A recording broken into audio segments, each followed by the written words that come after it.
안녕하세요. 종합청소대행업체 대표 정선구입니다. SG컴퍼니 정선구입니다. 오늘은 드릴 말씀은 이제 견적서 쓰는 방법에 대해서 간단하게 좀 설명을 드리려고 합니다. 견적서에 필수로 들어가야 되는 것들이 있습니다. 자,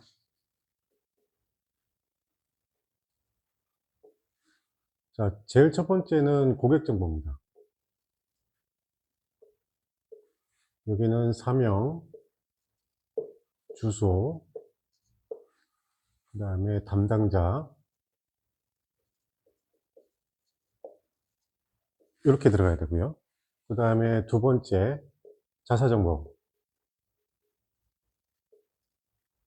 자, 역시 사명, 주소, 담당자 정보 이렇게 들어가고요.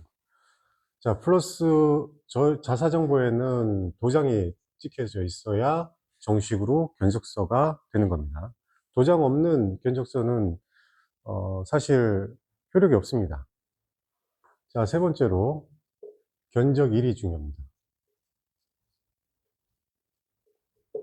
자, 견적일자는 왜 중요하냐면 지금 현재 시점에 그 재료비의 단가 혹은 인건비의 단가가 있을 테고요.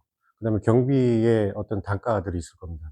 근데 지금 제출했는데 뭐 6개월 후, 1년 후에 뭐 그럴 리는 없겠지만 장시간 후에 의뢰가 들어온다면 견적 금액이 좀 달라지겠죠. 그래서 견적 일자가 중요합니다. 견적 일자도 역시 그 견적서의 필수 조건입니다. 들어가야 되는 게 맞고요. 보통 견적 일자는 견적서 작성 일자에 보통 30일을 유효 기간으로 봅니다. 자, 그래서 견적 작성 일자와 기타 사항에 30일 유효 기간을 표시를 하는 겁니다. 자, 네 번째 뭐가 있냐면 작업 방법, 그 다음에 기타 사항. 기타 사항에는 예를 들어서 작업 기간, 대금, 지급 관련 뭐 이런 것들이 들어가고요. 그 다음에 일정,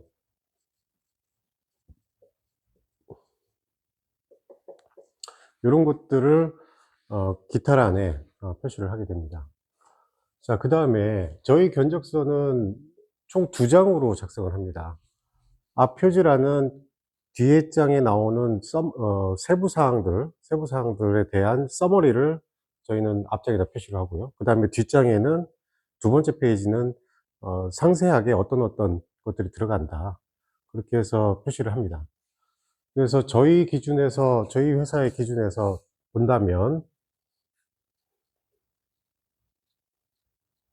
서머리된 금액 및 합계 플러스 VAT 포함 금액, 이렇게 이제 들어가고요. 자, 그 다음에 여섯 번째는 저희 견적서 기준으로 하면 여섯 번째는 세부 항목이 들어갑니다.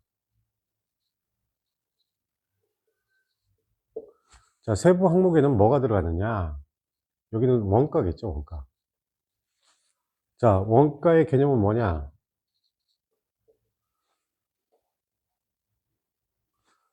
자, 재료비 플러스 인건비 플러스 경비입니다. 플러스 이윤.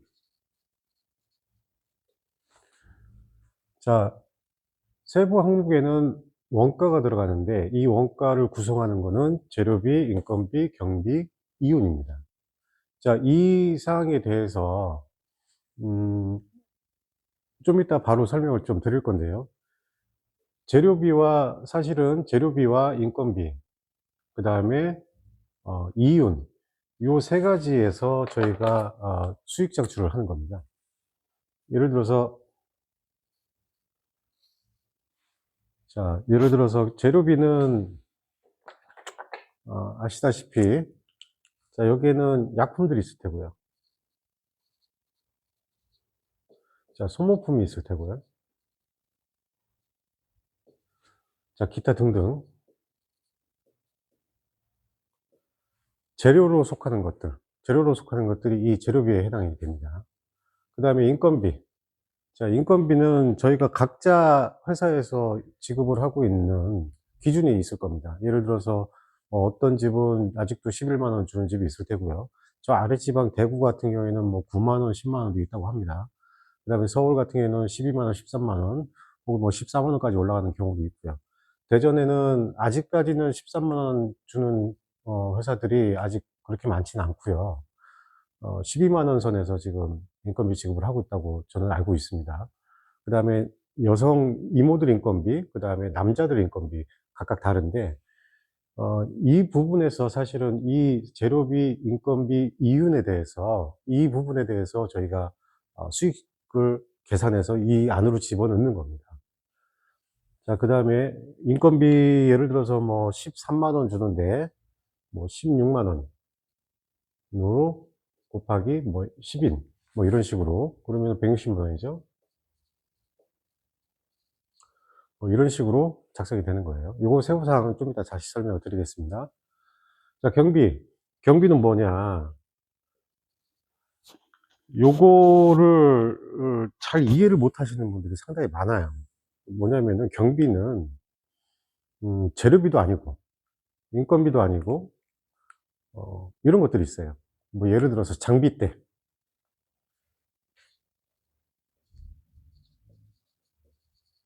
뭐 렌탈을 쓴다든지 혹은 뭐 스카이를 쓴다든지 등등. 고압 세척기도 있을 테고요. 혹은 뭐 스크러버도 있을 테고요. 이런 것들의 장비대가 경비 안에 들어갑니다. 이걸 예전에 어떤 사장님이 자꾸 이걸 우기더라고요. 장비대를 재료비에 넣어야 되는 거 아니냐. 이 재료로 소진되는 것들이 아니기 때문에 경비로 집어넣는 게 맞습니다.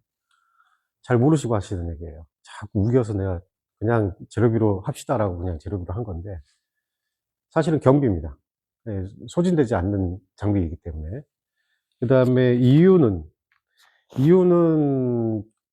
좀 이따 팁을 좀 설명을 드릴 건데, 이윤 같은 경우에는 보통 뭐 10%에서 뭐 20% 사이 뭐 이런 식으로 그 금액대에 맞춰서 총 금액에 맞춰서 좀 집어넣는 경우죠. 자, 이런 식으로 견적서에 들어갈 것들은 요 6가지입니다. 자, 고객 정보, 자사 정보, 우리 회사 정보, 플러스 도장은 꼭 들어가야 됩니다. 그다음에 견적 일자. 견적 일자에 기한, 견적 작성일로부터 언제까지 이 견적서는 유효하다라고 표시는 해 놓으셔야 돼요. 자, 그다음에 작업 방법, 기타 사항. 작업 방법이 어떻고 작업 기간이 이런 방법을 해서 요 기간이 청소 기간이 어느 정도다라고 표시를 해 줘야 됩니다. 그래서 대금 지급 관련도 내가 분명히 예를 들어서 우리 회사는 모든 게 다 현금이다. 현금 지급할 거면 우리는 하고 안 그럴 거면 우리는 안 한다라는 업체가 혹시나 있으면 거기다가 대금 지급 관련해서 분명히 표시를 해 놓으셔야 됩니다. 저희 같은 경우에는 거의 기업들을 상대를 하다 보니까 대금을 이제까지 한 번도 떼어 본 적은 없습니다. 어 그래서 저희 같은 경우는 그 지급 기준에 따른다. 고객 지급 기준에 따른다라고 그냥 표시를 해 놓고 있어요. 다른 그 인테리어 업체나 아니면은 그 서울에 있는 업체가 어디 뭐 지방 내려와서 공사를 한다거나 이런 업체들은 사실 조심해야 되거든요. 대금 지급이 잘 안 되는 경우가 있어요. 전화도 안 받고 뭐 그런 경우가 있다고 하더라고요.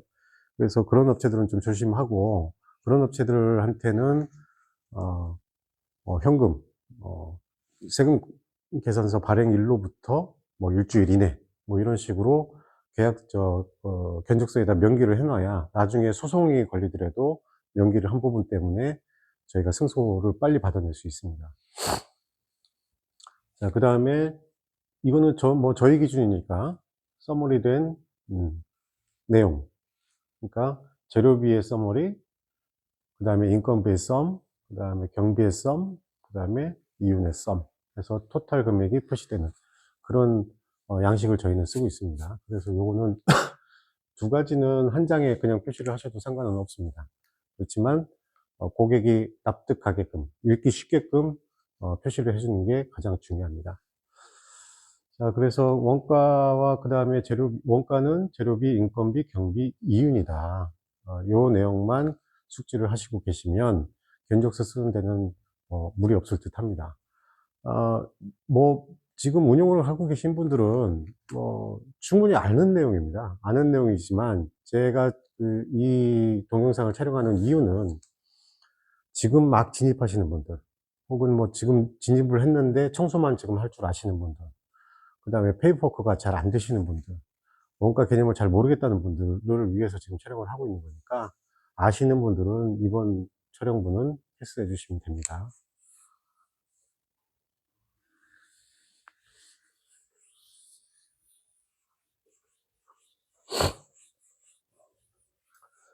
자, 그래서 그 다음에 지금 얘기해야 될 부분은 원가를 어떻게 계산을 해야 되냐. 그 다음에 여기 내부에서 이윤 반영을 어떻게 해야 될 것이냐.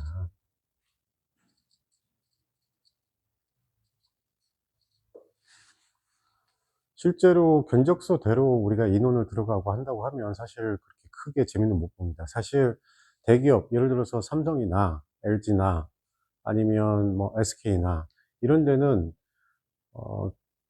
재료비를 표시를 한 내용대로, 예를 들어서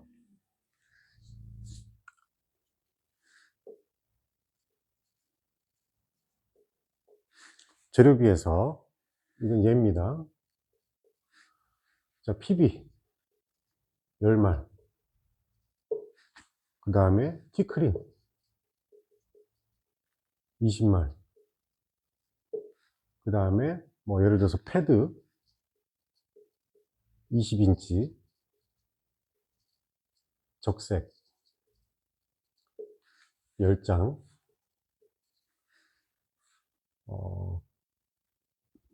수세미 10개, 그 다음에 걸레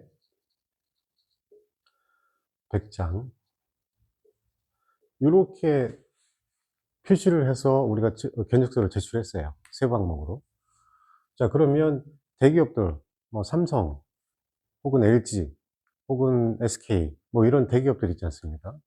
그런데 들어가면 요거 다 들고 들어가야 됩니다. 요거 다 들고 들어가야 돼요. 진짜 PB 10말 갖고 들어가야 되고, 그다음에 티크린 20말 다 갖고 들어가야 됩니다. 그래서 검수를 받습니다. 검수 받으면서 사진을 찍습니다. 자, 어떤 대기업은 이거 들어가면 차에 그대로 싣고 못 나옵니다. 남았더라도. 그냥 거기다 반납하고 와야 됩니다. 그런데 어떤 대기업들은 검수 받고 나머지 부분을 갖고 나올 수가 있습니다. 다 쓰고 나서. 어, 뭐 어떤 업체인지는, 어떤 경우에 업체는 뭐 이렇다, 이거는 말씀을 못 드리겠지만, 이렇게 대기업들 상대할 때는 요대로 갖고 들어가야 된다라는 점을 명심을 하셔야 되고요. 대기업이 아닌 경우, 자, 실상을 봅시다. 실제를 봅시다. 자, 실제. 자, 견적서. 자, 대부분의 이제 중소기업이나 아니면 그냥 일반 현장이나 이런 그 공장이나 이런 데 들어가신다고 감안했을 때, 대기업이 아닌 경우를 했을 때, 실제 들어가는 양이 예를 들어서 2말, 티크린 실제 들어가는 게 5말, 실제 들어가는 게 2장, 실제 들어가는 거 뭐 5장, 5개, 벌레 실제로 들어가는 게 10장, 요거는 그냥 계속 쓰던 거 쓰겠죠. 자, 그러면 10마리에서 2마리를 실제로 쓰는데 10마리를 견적서를 들어간 거예요.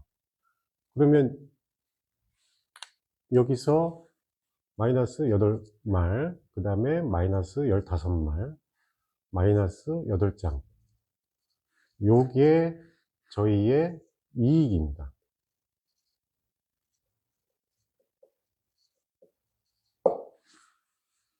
자, 실제로 뭐 이렇게 크게 텀 내서 이렇게 견적서 쓰는 건 아니고요. 뭐 실제로 2말 들어간다면 3말, 5말 들어간다면 뭐 7말. 그래서 2말, 1말, 뭐 이 정도로 챙기는 거죠, 사실은. 그렇게 하고 단가로 조정을 하는 겁니다. 예를 들어서 PB 같은 경우에는 지금 19,000원, 뭐 20,000원 정도 하죠. 부가세 포함해서 인터넷 사면. 그러면 PB를 실제 구매는 20,000원인데 견적서 상에는 뭐 30,000원을 적는다든지 그런 식으로 가는 거예요. 모든 청소업체들 다 그렇습니다. 그리고 청소업체뿐만이 아니고 모든 공사업체들이 다 그렇게 합니다.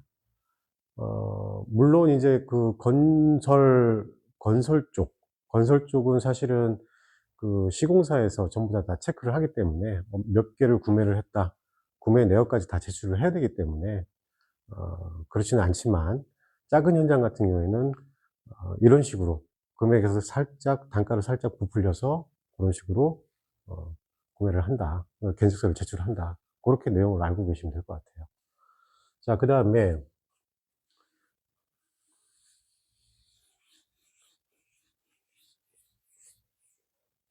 자, 제일 어려운 부분이 이제 인건비입니다. 자, 인건비는 뭐냐? 실제로 남자와 여자의 단가가 다릅니다. 그쵸?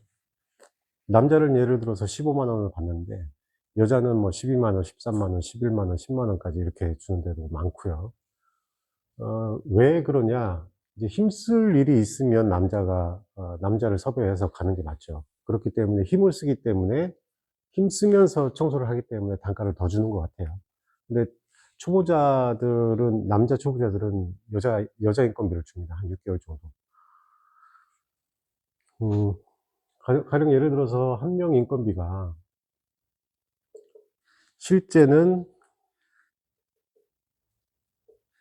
15만 원을 주고 있는데 견적서 상에는 17만 원. 이런 식으로 해서 2만 원 떼기를 하는 겁니다. 자, 여자 인건비 여기도 한번 볼게요. 한 명당 실제는 12만 원을 주는데 견적서 상에는 15만 원을 줍니다. 자, 그럼 여기서 3만 원 떼기를 하는 거죠. 그런 식으로 들어가는 겁니다. 근데 여기서 지금 문제가 되는 게 가끔 이런 경우가 있습니다. 견적을 여기를 10명을 넣었어요. 남자를 3명을 집어넣고 여기를 여자를 7명을 집어넣었어요. 그러면 토탈 10명이잖아요. 근데 실제 우리가 만약에 들어간다 하면 7, 8명이 들어가거든요. 견적서는 10명인데 실제는 7명 들어간다 칩시다. 그럼 이 이익분에서 차입은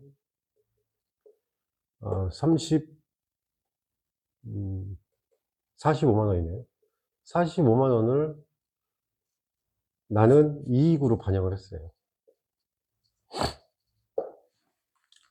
그런데 가끔 현장에서 거의 한 30% 정도, 그 정도는 현장에서 왜 이것밖에 안 들어왔느냐, 니네 견적서 10명 뒀는데 왜 7명 밖에 안 들어왔느냐, 이렇게 따지시는 그 회사들이 있습니다. 그럴 경우에 그쪽에서 요구하는 조건들을 다 들어줘야 돼요. 왜냐하면 45만 원에 대해서 내가 이익을 반영을 시켰기 때문에, 내 이익을 취했기 때문에. 그래서 해달라는 거 더 해주고, 혹은 뭐 깔끔하게 해주고, 검수도 한 두세 번씩 받고, 뭐 이런 식으로 저희는 처리를 하고 있습니다. 그래서 인건비 부분에서 우리가 남길 거는 요 금액에서 차액 부분. 자, 20,000원. 요 부분에서 차액 부분. 자, 30,000원. 그 다음에 여기에서 실제 들어간 마이너스 3명에 대한 인건비. 자, 요 부분이 사실은 저희 이익의 50%, 60%를 반영하게 됩니다. 자, 아까도 설명드렸지만 재료비는 재료에 대한 실제 들어가는 거나 실제 들어가는 말수, 그 다음에 견적에 넣는 말수, 그 차이분, 거기에 플러스 그 단가에서 살짝 업해서 넣는 그 차익분, 그 재료비에는 그게 저희 이익분을 반영을 해야 되는 거고, 그 다음에 인건비는 이런 식으로 반영을 하는 겁니다. 자, 그 다음에 나머지 이제 경비가 참 그런데 요즘에는 거짓말을 할 수가 없어요. 경비는. 자, 스카이 이거 인터넷에만 한번 쳐보면 공시가가 나와 버립니다. 뭐 예를 들어서 1톤, 그 다음에 3.5톤, 요것들은 60만 원.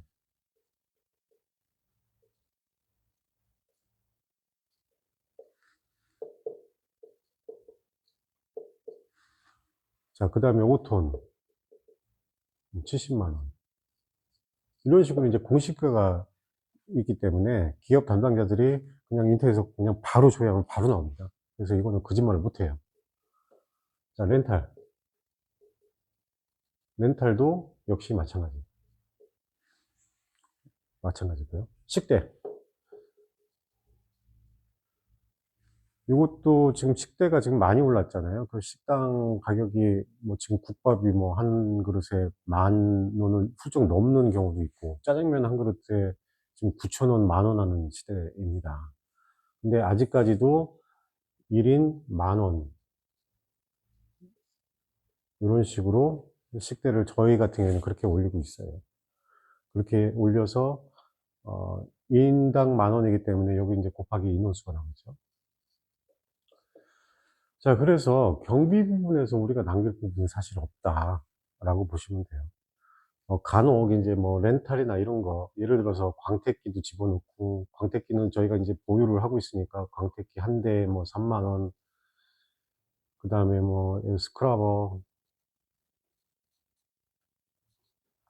뭐 하루에 뭐 10,000원, 뭐 이런 식으로 해서 여기서 잔잔바리로 이렇게 뭐 조그만 금액이나마 여기서 이제 이익을 남기긴 하는데, 경비 부분에 대해서는 사실 크게 남길 건 없어요.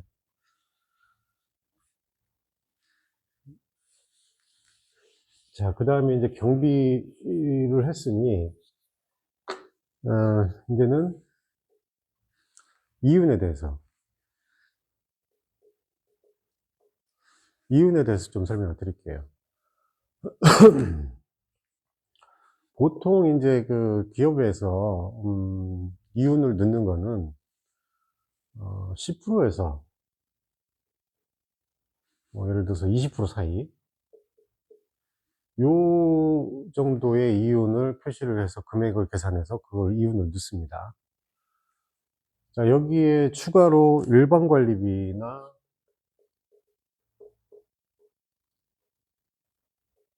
요거는 보통 이제 3% 정도, 3% 정도 집어넣고요. 혹시나 여기에, 어, 예, 뭐 요 정도가 들어가는 거죠. 그래서 일반 관리비는 여기는 뭐 상해보험,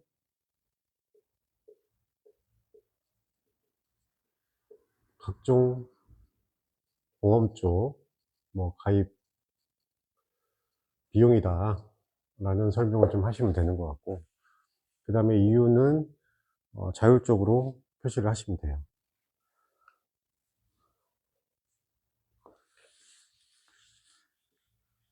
자, 이윤에서 한 가지 좀 팁을 좀 드리자면,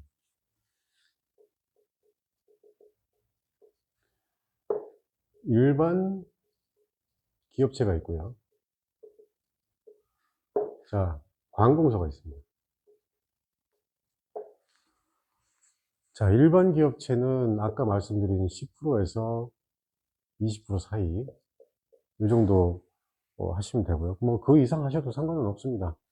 뭐 상관은 없는데, 그거는 이제 제 경험상 이 이상이 넘어가면 담당자들이 뭐 "이윤이 왜 이렇게 높습니까?" 이런 얘기를 하더라고요. 그래서 그냥 저희는 요 수준에서 진행을 하고 있습니다. 근데 관공서 같은 경우에는 이윤을 6% 에서 7% 입니다. 요렇게 하셔야 돼요. 10% 까지 이윤을 못 내요. 그 담당자하고 얘기를 해 보면 금액적으로 우리가 맞아서 담당자하고 얘기하면, 담당자는 이윤이 너무 10% 라서 너무 세니까 6% 에서 7% 좀 맞춰서 다시 견적서 제출해 주세요라고 합니다. 그래서 보통 관공서 같은 경우에는 6% 에서 7% 하고, 여기에 플러스 아까 얘기했던 일반 관리비,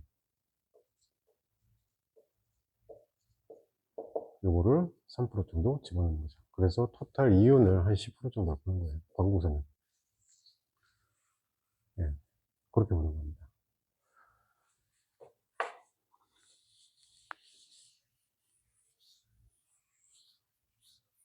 자, 그래서 아까 원가에는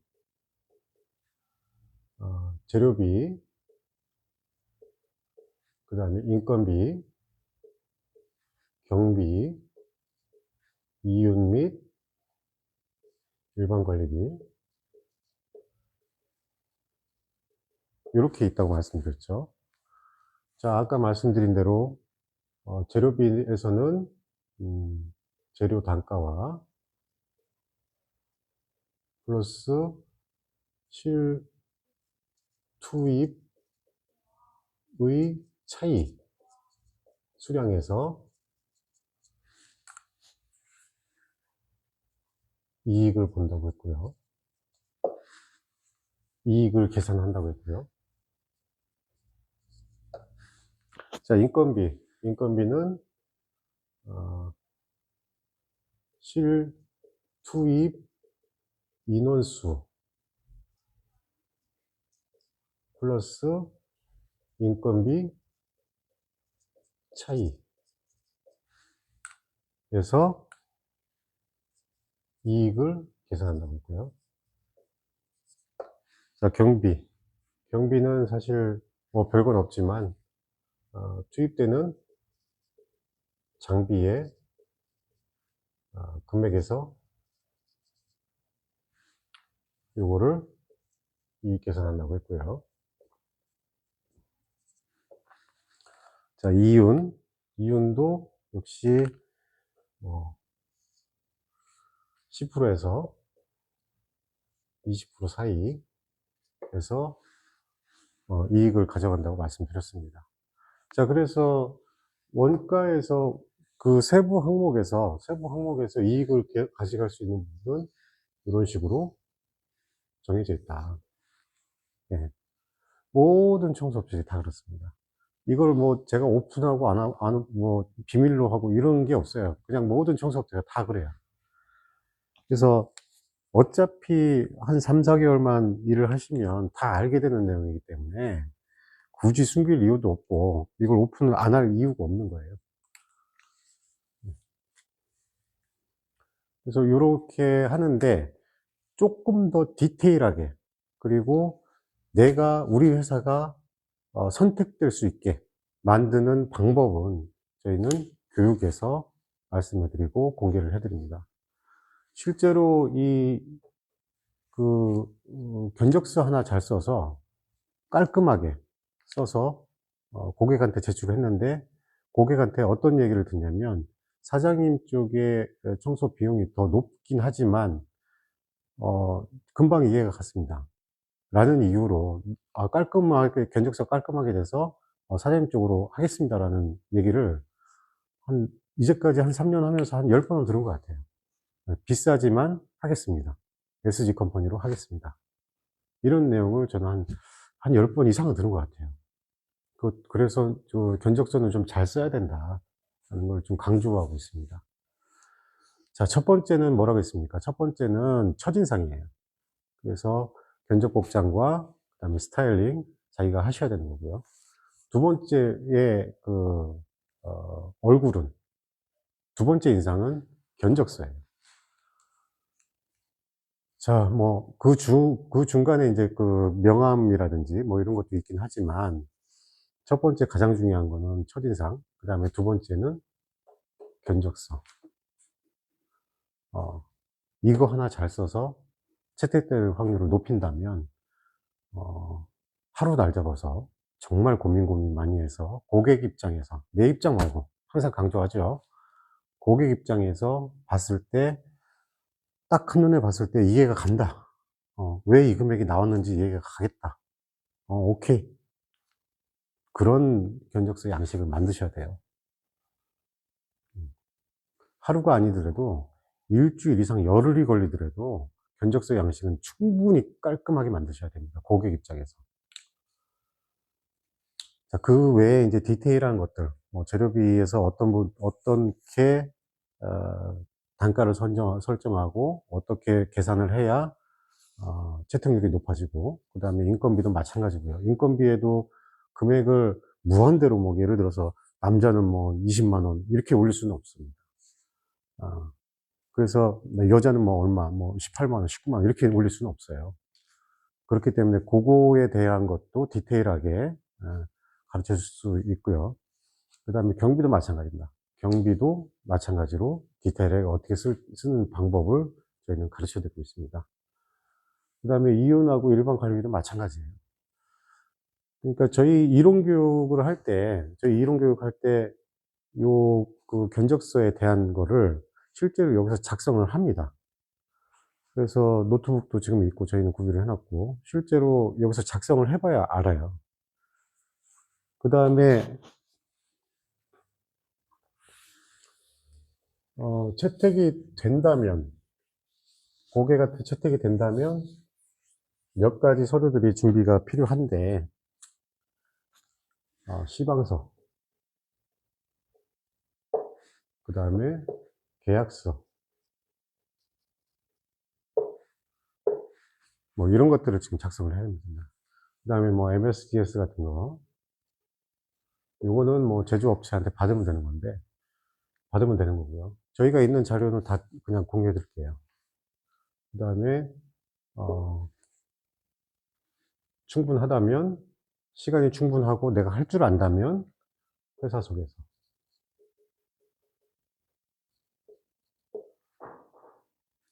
요런 것들을 작성하는 방법, 양식, 이런 것들을 저희가 가르쳐 드리고 있는 겁니다. 계속 말씀드리지만 이 부분은 청소하는 일만 배운다고 해서, 수세미질만 한다고 해서 되는 일이 아닙니다. 예. 그래서 내 사업체를 어떻게 꾸려 나갈 건지, 혹은 내 사업체에서 고객 상대를 어떻게 할 건지, 그 부분에 대해서는 누가 가르쳐 주질 않아요. 교육업체에서 이런 것들을 가르쳐 주는지는 사실 의문입니다.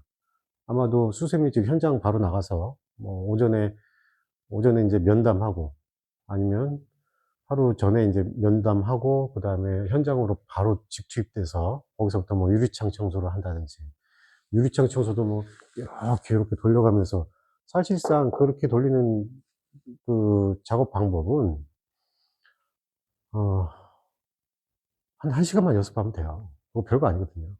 그리고 저희 같은 중공 현장은 그렇게 작업을 못 합니다. 다 긁어야 되기 때문에. 다 긁어야 되는 현장이기 때문에 그렇게 작업했다가는 날 새죠. 빨리 하는 방법을 생각을 해내야 됩니다. 자, 그래서 청소하는 기술은, 청소는 사실 도구에 익숙함일 뿐인 거지 그렇게 특별한 건 전혀 없습니다. 뭐 수세미질을 잘하면 되는 거고, 스퀴지질을 잘하면 되는 거고, 뭐 칼로 잘 긁을 줄만 알면 청소는 누구나 다 할 줄 아는 겁니다. 그래서 사용되는 약품, 기본적인 사용 약품에 대해서 배운다면 실제로 나가서 하는 거는 자기의 도구에 익숙함이 얼마나 빨리 진행되는지 그것만 알면 되기 때문에, 내가 오늘 하루에 유리창을 30 개를 친다. 그럼 30 개에 대한 거를 내가 30개 치기 때문에 내가 견적 보러 갔을 때 총 창이 120 개면 이거 내가 4일 혼자서 4일 하면 되겠구나. 그러면 2-3명 정도만 얻어서 투입하면 되겠구나. 그렇게 견적을 내는 겁니다. 그러니까 자기의 캐파시티를 알아야 견적을 낼 줄 아는 겁니다. 그래서 제가 계속 강조드리는 얘기는, 청소는 별거 없다. 도구에 익숙함일 뿐인 거지, 작업 조건에 따라서 뭐 다르긴 하겠지만 대부분이 도구에 익숙함일 뿐인 거지, 이걸 뭐 뭐 그런 건 없다. 사실 이론 교육 이런 거 하나씩 받아 놓으면, 받고 작성하는 방법, 그리고 또 이해하고 한다고 하면, 견적 보는 데 대해서 견적 보고 남한테 일을 안 뺏길 정도의 능력은 저희가 해 드린다라고 말씀드릴 수 있을 것 같습니다. 자, 오늘은 여기서 마치고요. 어쨌든 청소를 지금 진입하시는 분들하고, 그다음에 청소를 하고 있는데 어찌할 바를 모르시는 분들, 견적서 작성 방법도 모르고, 그다음에 견적을 어떻게 봐야 되는지 모르고, 이런 분들이 많기 때문에, 그런 분들을 위해서 이 동영상을 제작을 하는 거고, 그걸 더 디테일하게 배우고 싶으시다면 저희한테 연락 주시면 됩니다. 어 제가 단언코 말씀드리는데 견적에서 우위를 득할 수 있습니다. 우위를 득하니까 언제든지 상담 전화 주시면 저희가 상담해 드리겠습니다. 자, 이상으로 마치겠습니다. 감사합니다.